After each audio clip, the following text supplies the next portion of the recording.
अशोक चौधरी के पीए योगेंद्र दत्त 2019 में अशोक चौधरी जी ने 34 लाख रुपया में योगेंद्र दत्त के नाम पर विक्रम में 1 एकड़ जमीन, करीब करीब 1 एकड़ जमीन, 0.7 एकड़ 23 कट्ठा जमीन इन्होंने खरीदा। 76 डिसमिल जमीन है जो 23-23.25 कट्ठा होता है, करीब करीब 0.7 एकड़। विक्रम में 34 लाख में जमीन खरीदा गया योगेंद्र दत्त के नाम पर, जो उस समय अशोक चौधरी के पीए थे। 2 बरस के बाद दत्त साहब ने वो जमीन ट्रांसफर रजिस्ट्री कर दिया अशोक चौधरी के बेटी और अभी के सांसद शांभवी चौधरी के नाम पर 34 लाख रुपया में। इसका डीड है, ये डीड आपको जारी करेंगे, आप देख लीजिएगा।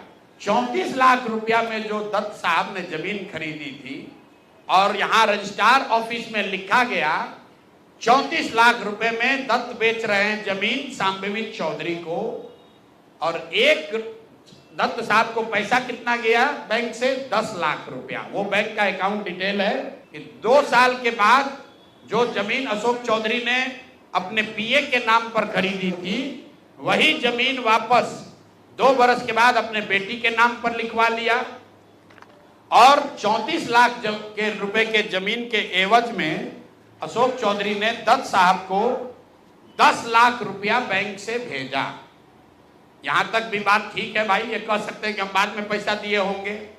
इसी बीच इनकी बेटी चुनाव लड़ने चली गई, तो इनकम टैक्स ने इनको नोटिस किया कि भाई आपकी जो प्रॉपर्टी है वो 34 लाख की है और बैंक में आप सिर्फ 10 लाख रुपया दिखा रहे हैं, बाकी का पैसा कहाँ है? जमीन इनकी रजिस्ट्री हुई है, उसके 1 दिन बाद, तारीख नोट कर लीजिए, 20 फरवरी 2021 को 10 लाख रुपया इन्होंने अपने पीए के अकाउंट में डाला है। अकाउंट यहां पर डिटेल आपको दे देंगे, और 34 लाख रुपए का जमीन वापस इनसे ले लिया।